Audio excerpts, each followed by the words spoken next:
Bonjour à toutes et à tous, il est 6 h du matin, j'attends que le jour se lève pour continuer à remonter le moteur parce que là je vais monter la vidéo sur la segmentation, mais je suis en train de remonter le moteur. Je vous laisse donc devant cette vidéo qui est un petit peu longue sur le remontage, le contrôle de la segmentation de ce Scénic.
Ce qui est le plus important, c'est l'intérieur de la segmentation. Alors on dirait qu'il y a encore des traces, mais c'est juste de la coloration. Il n'y a pas d'épaisseur, ça ne va pas décaler la segmentation. Pour le reste, eh bien, pour arriver à ça, il faut à peu près 30 à 45 minutes par piston, avec des méthodes très simples. J'ai essayé beaucoup de produits et ça n'a pas fonctionné. Même des produits très chers et réputés. J'ai mis tout ça sur Instagram. Donc de l'huile de coude, attention de ne pas marquer l'intérieur de la segmentation, il ne faut pas faire de traces. Et il faut laisser de la place à la nouvelle segmentation parce que l'ancienne étant usée, il y a de la calamine qui s'est mise à l'intérieur ici. Et donc ça modifie le diamètre intérieur de la gorge. Du coup, si on remonte des segments tout neufs sans avoir nettoyé les gorges, on va avoir des diamètres trop grands. Donc il faut bien avoir nettoyé ça. Et en attendant la livraison des segmentations, j'en ai profité pour nettoyer ici la portée de l'embiellage numéro 2 qui avait souffert. Donc c'est pas encore tout à fait ça. Je ne sais pas si je vais arriver à avoir quelque chose de vraiment correct. J'ai fait une portée au bleu. Bon, c'est pas trop mal. C'est pas trop mal. Mais bon, cet embiellage a un petit peu souffert. Et je ne veux pas changer l'embiellage. C'est beaucoup trop de dépenses pour ce moteur. Donc, ça va le faire comme ça. Je vais remonter en l'état. Après une petite réparation ici de l'embiellage. Ça, c'est la portée au bleu sur l'embiellage numéro 2. Et ça, c'est la portée au bleu sur l'embiellage numéro 1. Qui, lui, n'a aucun problème. Donc, ça donne ça. L'état de surface du 2 n'est pas terrible. Mais sa portée est relativement bonne. Donc l'aspect ici ne veut pas dire grand chose parce qu'il y a sûrement des creux et les creux c'est pas un problème. Ce qui est un problème, c'est les bosses qui peuvent arracher le régule. Et puis dès l'instant où on passe du papier de verre ou quoi que ce soit dessus, eh bien on enlève le glaçage que l'on voit sur les autres. Donc c'est pas ça la référence. La référence c'est effectivement qu'il n'y ait pas de matière qui ressorte du palier de manière à ne pas venir arracher le régule. L'aspect visuel comme ça, on ne peut pas s'en rendre compte. Alors, on va nettoyer un petit peu l'intérieur du cylindre. On va faire une inspection aussi du cylindre après. Mais là, l'objectif, la première chose, c'est de vérifier l'état des joints. Donc on a ici le premier joint qui est le joint par feu. Ou le joint de feu, enfin ça se... Les appellations, on s'en moque un petit peu. C'est le premier en fait. Alors il est calaminé à l'intérieur, mais ce qu'on va faire, c'est qu'on va l'installer à l'intérieur et on va mesurer ici le jeu qui va rester. C'est-à-dire qu'une fois qu'il sera fermé, à la côte du cylindre, on va mesurer ici l'espacement au niveau de la fente. Essayez de ne pas coincer les gants dedans, voilà. Et on mesure Alors j'aurais pu mettre plus bas pour filmer, c'est mieux. Voilà, ici. On va mesurer cet espacement. Mais je peux déjà dire qu'on n'est pas bon. Ça se voit à l'œil. Alors normalement on doit avoir 7 dixièmes de jeu. Ici, ça c'est la cale de 7 dixièmes. Les 7 dixièmes, on les a largement. Je vais essayer la cale de 1 mm. Donc on est largement usé parce que le 0, ça passe largement. On doit être entre 0,6 et 0,7. Donc celui-là, il est déjà, on peut dire qu'il n'est pas bon. Sans compter qu'on voit qu'il a vraiment il a souffert. Allez, on passe au joint d'étanchéité cette fois-ci. Bon ben là c'est pareil. On a un jeu énorme. Je vais passer la cale de 1. Sans problème, il y a plus de 1 mm. Il y en a presque 1,5. Le maximum, d'après le constructeur, c'est 1 mm. Et là, je suis à 1,40. Donc je suis pas bon du tout. Et côté joint racleur, je suis à... Là c'est la cale de 1,10. Donc 1,10 ça rentre pas, 1 ça rentre. Normalement il faut 0,7 à 0,8. Donc la segmentation est usée. Alors je vais me dispenser de faire le contrôle parce qu'en fait je vais changer la segmentation sur les 4. Je pense que c'est le plus raisonnable. Un kit de segmentation ça vaut 20 € par cylindre. Si on voulait compléter l'expertise, on mesurerait ici l'épaisseur. L'épaisseur, on est à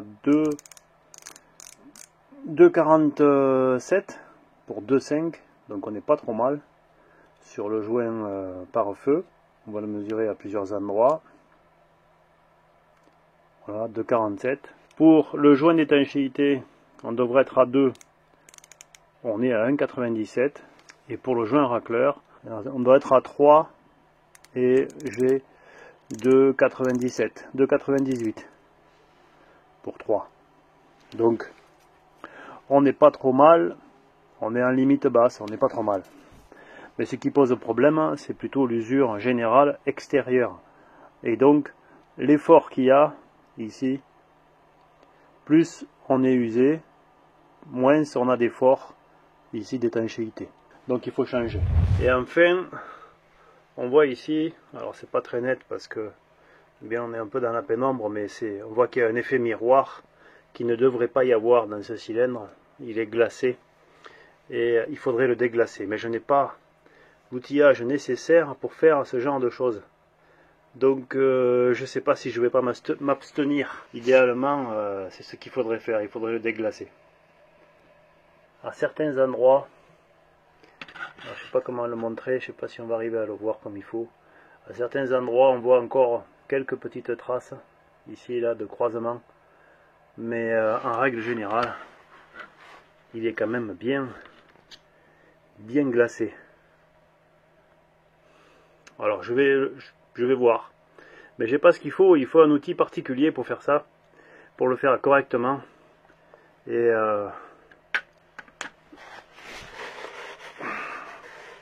j'avoue que j'ose pas trop le faire de façon sauvage avec du papier vert par exemple. Je sais que certaines n'hésiteraient pas. Moi j'hésite un petit peu. Bon, il y a encore quelques traces. Je pense que je vais changer les segments et puis je vais laisser ça comme ça. Voilà, et puis j'ai commandé un produit pour nettoyer le plan de joint parce que je me suis embêté avec la culasse à le nettoyer avec du gasoil et à gratter un petit peu. Je vais essayer un petit produit là, qui est vendu pour nettoyer toute cette calamine et ces résidus de joint sans abîmer le métal. Donc je vais tester ça dès que je l'aurai reçu. Parce que là j'ai passé quand même pas mal de temps à nettoyer, on le voit à l'extérieur. Hein. Pour ceux qui ont vu les vidéos préalables, ils ont dû s'apercevoir qu'il y avait quand même des changements. J'ai fait tout ça aussi avec du gasoil et un chiffon. Mais bon, j'ai passé 3 jours là sans filmer, juste à nettoyer les pièces d'un côté et de l'autre. L'idée, c'est pas de retrouver une voiture neuve, mais c'est de retrouver une voiture avec des carters secs pour arriver à identifier où est-ce qu'il y a des fuites et quand il y a des fuites. Parce que peut-être qu'il y aura des fuites quand j'aurai fini de remonter. J'ai nettoyé aussi l'intérieur du châssis parce que je me suis dit qu'en ayant quelque chose de propre, j'aurais envie de la remonter cette voiture. Parce que là, quand on la voit comme ça, on se dit mon Dieu, il reste plus rien. Mais je m'affole pas trop, je le prends petit à petit. Je me dis que je vais pas passer plus de temps comme professionnel, c'est sûr. J'ai pas tous les outils, j'ai pas toutes les méthodes. Il faut que je réfléchisse chaque fois que je fais quelque chose. Et puis là, j'ai quand même beaucoup de travail, quoi. J'ai encore le volant moteur à changer. Je l'ai pas encore changé. Je l'ai pas encore acheté non plus. Je teste le montage du joint pare-feu neuf. Ça, c'est le kit neuf. Et je suis à 0,8 pour une valeur à 0,6, 0,7 normalement. Donc ça veut dire que le cylindre est aussi usé. Mais on a gagné pas mal puisque on avait 1 mm 3 ou 1 mm 4, je ne me souviens plus exactement, avant que je change la segmentation. Et on va voir au niveau du profil, c'est pas du tout pareil. Le joint racleur qui est en bas, on explique que c'est celui du bas et que c'est le premier à monter. Ensuite, il y a le joint d'étanchéité, le segment d'étanchéité. C'est le deuxième en partant du bas et c'est le deuxième à monter. Et puis le joint pare-feu, c'est le dernier qu'on montre, c'est celui qui est en haut. Et c'est celui que je viens aussi de tester pour savoir quelle cote il avait. Et en fait, il est déjà hors tolérance par rapport à la valeur qui est donnée sur la notice. C'est pas le segment qui est hors tolérance, c'est la chemise qui est un petit peu hors limite. Alors ici on voit indiqué top, donc ça veut dire que ça va aller en haut. Il y a un chanfrein à l'intérieur ici, on le voit, qui va donc se retrouver en haut. Et si je le compare avec un segment que j'ai déposé, on voit ici la portée du segment qui est plutôt à l'extérieur. C'est légèrement rayonné, on voit que ça brille sur l'arête, alors qu'ici, ça ne brille pas. Alors j'ai pas ce qu'il faut pour le mesurer correctement, mais quand même, si je les mesure au pied à coulisse, je ne trouve que 2 dixièmes d'écart entre les deux, sachant que c'est pas comme ça qu'il faut faire. Hein. Ici, c'est pas du tout comme ça qu'il faut faire. Là, je suis à 83.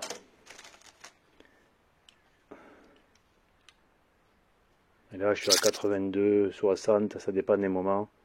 Ouais, 82, 50. En fait, il y a 5 dixièmes.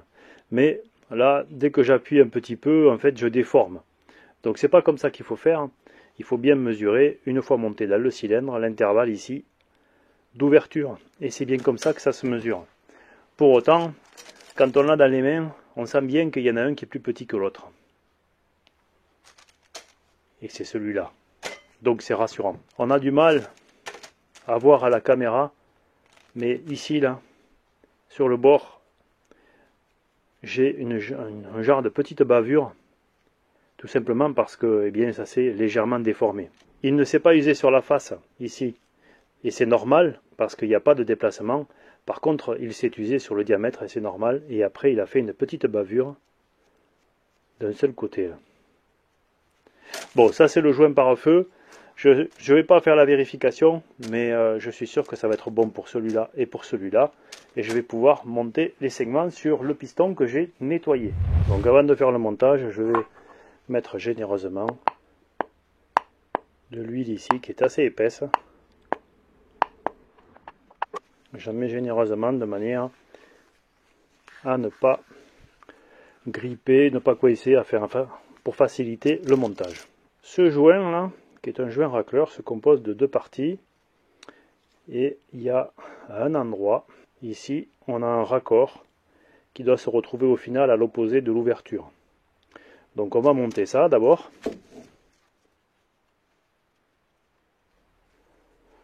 Hop.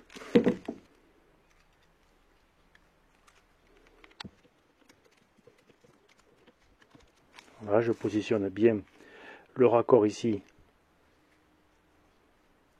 Parce qu'une fois que ce sera dedans, ce sera dedans. Hein. Voilà, donc le raccord est ici. Et ici, je vais me retrouver, hop, comme ceci. Alors j'enclenche un côté.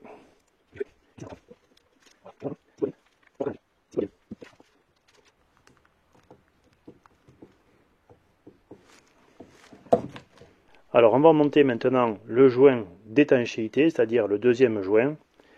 Il faut faire attention, normalement il y a aussi un sens de montage. Donc ici c'est pas indiqué, enfin je ne vois pas marqué top ou down.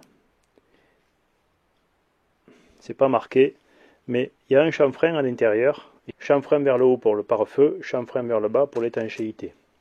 Et on verra après aussi, il y a une position angulaire, mais on y reviendra. Il faut écarter, mais juste ce qu'il faut, pas plus, pour le faire glisser à l'intérieur, en essayant de ne pas rayer trop le piston. Donc là, il est rentré d'un côté, on va le faire suivre tout le tour. Et on va faire pareil pour celui-ci. Celui-ci, donc avec le top vers le haut. Il est un peu plus costaud celui-là parce qu'il est un peu plus épais. Je crois qu'il fait 1 mm de plus. Donc il est plus difficile à mettre à main. Voilà. Donc là j'ai monté les 3. Maintenant il reste à les orienter de manière angulaire. Alors sur ce piston, il faut regarder comme ça. On a l'admission ici, l'échappement là. On va mettre le joint ici, le premier joint, on va le mettre à droite. Le dernier, c'est-à-dire le racleur, on va le mettre aussi à droite. Et on va décaler de 90 celui du milieu. Donc en clair, on est comme ça, avec ici le premier, le joint pare-feu à droite du piston. Le dernier, le joint racleur à droite. Et ici le joint d'étanchéité en face. Alors quand on va serrer, quand on va le monter, on va essayer de conserver au maximum cette orientation. Ce qui va circuler entre les segments devra circuler comme ça. Si on avait tout aligné, bien, le chemin serait plus court et donc il y aurait plus de perte d'étanchéité. Ça dépend sûrement des pistons, enfin là sur celui-là c'est comme ça. Et encore une fois, je vais y remettre un petit coup d'huile qui est tellement épaisse qu'elle a du mal à sortir de la burette parce qu'il ne fait pas très chaud dans l'atelier. Mais ça fait rien. Elle est épaisse, elle colle et c'est ce que je veux. Je veux préserver ici des rayures, le piston et les segments. Voilà. Bon, le nettoyage a permis d'avoir ici de la liberté de rotation. On l'a vu, les anciens segments avaient quasiment la même épaisseur que les neufs, donc les gorges n'ont pas dû bouger, n'ont pas dû s'élargir. Du coup, on devrait fortement améliorer la compression avec ça. On le mesurera une fois que le moteur sera remonté.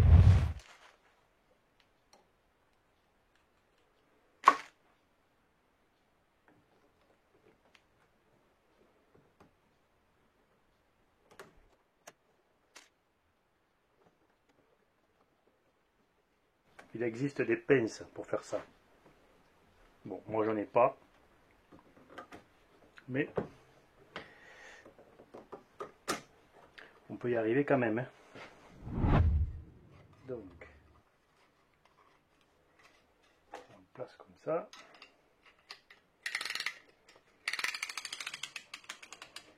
Donc il faut que ce soit suffisamment serré, je pense, pour que les segments arrivent à rentrer et soient guidés dans le cylindre, sans s'ouvrir. Parce que j'en ai cassé un, alors j'ai voulu faire le malin, j'ai voulu faire avec un truc comme ça. Sur le papier c'était alléchant, ça fait un diamètre 80 pour un piston de 80, c'était parfait. Sauf que, eh bien d'abord il y a un petit chanfrein ici, je ne sais pas si on le voit. Et j'ai pas pris la précaution de le mettre du bon côté, donc du coup je pense que le segment s'est ouvert juste avant de rentrer dans le cylindre. Et le résultat, eh bien, c'est que le joint racleur ici s'est cassé au montage, parce qu'il était à moitié rentré. Donc ça, poubelle. Et ça me semble mieux. Pour autant, il va falloir prendre un certain nombre de précautions. Il ne faut pas forcer, il Il faut que ça rentre normalement. Si ça rentre pas, c'est peut-être que c'est pas assez serré. Donc je vais faire différents essais, je vais y aller tout doucement. Alors j'ai profité du fait que j'avais un petit peu de temps avant la livraison pour refaire un petit peu ce maneton là de Villebroquin. Et j'ai réussi. Alors à la caméra ça passe absolument pas. Ça ne traduit pas la réalité. Ça ne traduit absolument pas la réalité. La preuve c'est que là-bas il est en bon état et il a l'air aussi sale que celui-là ou que celui-là. Par contre, j'ai passé du papier vert jusqu'à 5000. Donc au niveau de l'état de surface, on est pas mal. Ce qui est un petit peu gênant, c'est qu'on a des creux. Donc on aura un film d'huile qui va se faire un petit peu moins bien. Mais on n'a pas d'aspérité, donc on ne va pas arracher le métal. Bon, c'est une solution de dépannage, on va dire, parce que d'abord, j'ai pas le budget pour changer le Villebroquin. Ici, il n'y a rien pour faire de la rectification. Donc, bon, c'est une solution alternative, même s'il aurait fallu, je pense, soit rectifier, soit remplacer carrément le Villebroquin.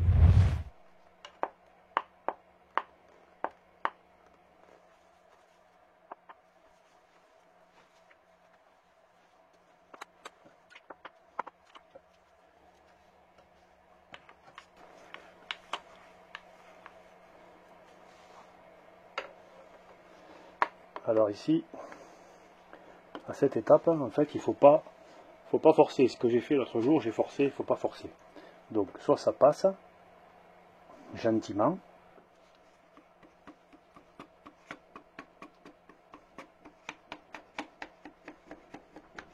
Là, je tape avec le bout de mes doigts, donc je risque pas d'appuyer trop fort. J'ai bien orienté le piston. Je vérifie qu'ici, au niveau du Villebroquin, j'ai rien qui tape. Pour que ça ne gêne pas. J'ai mis le Villebroquin le plus bas possible pour pas que ça gêne et j'essaye ici de faire passer. Si ça passe pas,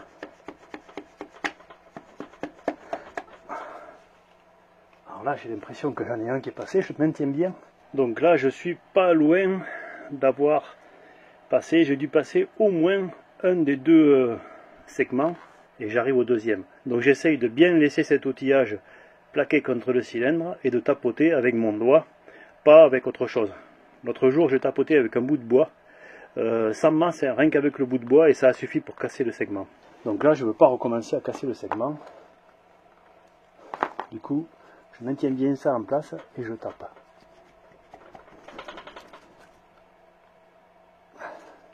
Peut-être en faisant tourner un petit peu. Alors c'est pas pratique parce que ça fait que 80, donc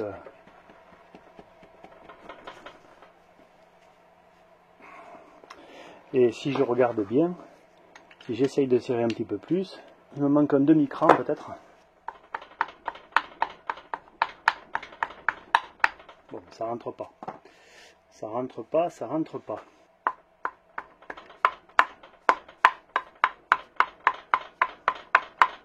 Non, ça ne veut pas rentrer. Alors je vais faire quelque chose.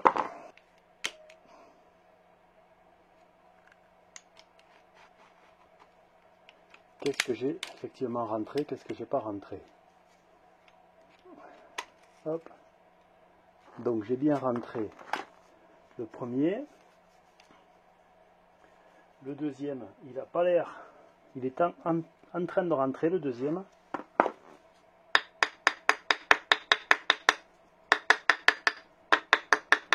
Alors il est vraiment... Donc on voit que c'est libre. Ça veut dire que c'est pas parce qu'il y a de la saleté sur le segment qu'on n'arrive pas à le serrer, mais c'est parce qu'il y a un effort vraiment important et que peut-être avec ça je n'ai pas réussi à le serrer correctement. Donc je vais le reprendre ici en m'assurant bien que je suis ici au bon endroit, c'est-à-dire que là l'ouverture est ici, là l'ouverture elle est là, l'ouverture est ici, là. Donc c'est très bien puisque c'est sur la verticale du piston. L'autre doit être ici. Donc on est bien, je vais serrer l'outil, je vais resserrer l'outil dessus en ne faisant pas tourner, en essayant de ne pas faire tourner, et puis je vais continuer à rentrer puisque on voit que ça a l'air de vouloir rentrer. C'est là où j'ose pas trop serrer, et peut-être où il faudrait un peu plus serrer. Je sais pas trop.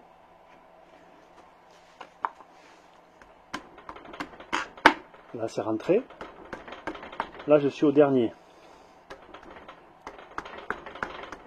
Qui a pas l'air de vouloir... je pense qu'il manque un cran. Ça tombe peut-être pas tout à fait juste. Pour un diamètre de 80, je tombe entre deux dents, j'ai l'impression. Hop, j'en ai fait un de plus. On va voir si ça va mieux.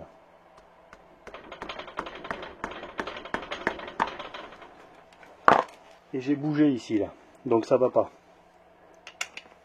Je vais le desserrer. Un petit peu. Essayer de le remettre. Voilà. De le remettre comme il faut et de le resserrer. J'ai l'impression qu'il ne se serre pas comme il faut, ce truc. Quand on le serre, il a tendance à se mettre en travers. Du coup, il ne serre pas comme il faut le segment. Là, il est bien serré. Ça y est, je crois que c'est rentré. Je fais même plus que croire. C'est rentré. Voilà. Donc il ne manque plus qu'à faire les trois autres. Suivant le même principe. Et la difficulté, eh bien, c'est que il faut bien faire plaquer ce dispositif contre la face ici du bloc moteur, parce que sinon, eh bien, on n'arrive pas à mettre le segment au diamètre et ça bute ici. Donc là, c'est fait. Allez, c'est parti pour les autres. Allez, au suivant. Donc on plaque bien ici. Donc je maintiens. Et ça rentre presque tout seul.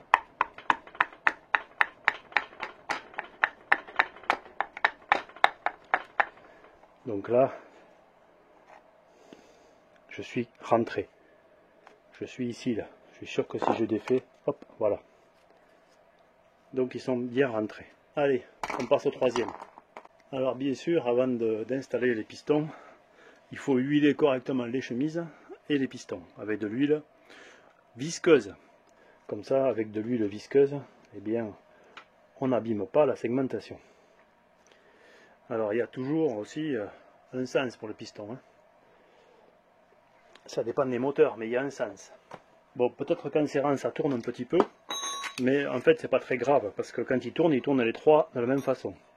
Donc si au départ, j'ai bien respecté les positions, normalement, ici, ils bougent, ils vont bouger les uns avec les autres. Allez, je vais y aller doucement. Hop, ça passe, ça passe. Je tapote en fait. J'aurais été plus à l'aise de le faire avec moteur vertical, mais comme je n'ai pas de carter d'huile remontée, que j'ai encore l'embiellage à traiter, que je n'ai pas de support, tout ça, ça fait que je ne peux pas le faire autrement. Mais bon, ça le fait quand même, hein, ça rentre.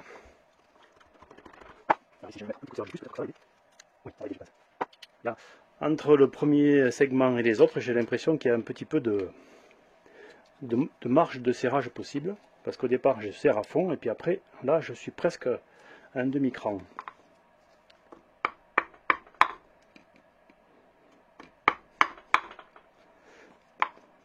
Encore une fois, on ne force pas. Si ça marche pas, c'est qu'il y a quelque chose qui...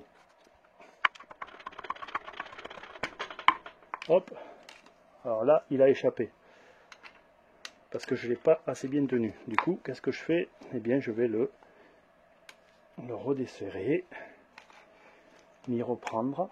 Hop. Donc là, on voit bien qu'il y en a un qui est passé, mais pas les autres. Et si ça va pas, on le ressort. Hein. C'est pas gênant. Hein.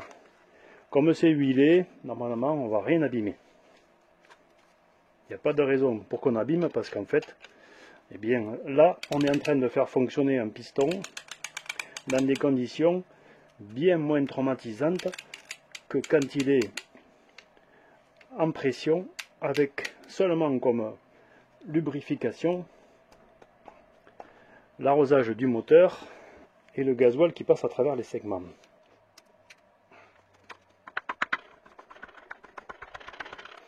J'ai bien vérifié, quand j'ai monté, j'ai tout huilé correctement, j'ai bien vérifié les gorges.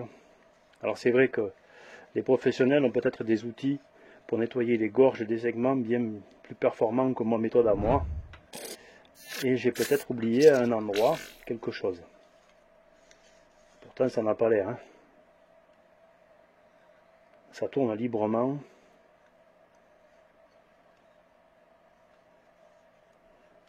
Allez, j'en réessaye.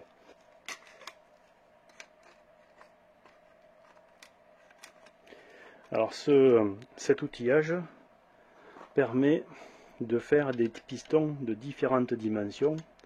Ça va de 60 de mémoire à 115. Ce qui fait que la tôle est grande. Peut-être qu'il y a des outillages qui sont plus adaptés pour des pistons de 80 comme celui-là. Et donc la tôle est peut-être mieux répartie. Je ne sais pas, je pense pas que ça fasse la différence, à condition de ne pas mettre, et c'est peut-être ce que j'ai fait, de ne pas mettre le pli ici, juste là où les joints se rencontrent. Parce que du coup, peut-être qu'on ferme pas bien, c'est peut-être ça le problème.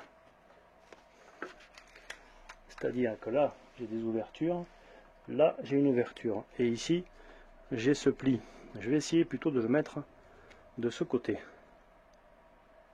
Oui. Je vais enlever ce piston qui va me gêner peut-être. Je vais le mettre de ce côté, comme ça je serai sûr qu'au niveau des joints ici, des ouvertures de segments, j'aurai pas ici ce pli. Donc je vais le mettre comme ça. J'ai pas pris cette précaution tout à l'heure, mais peut-être que j'ai eu de la chance. Et peut-être que c'est pour ça que ça bloque.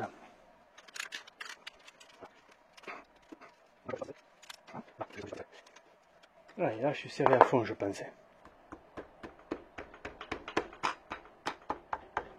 Hop.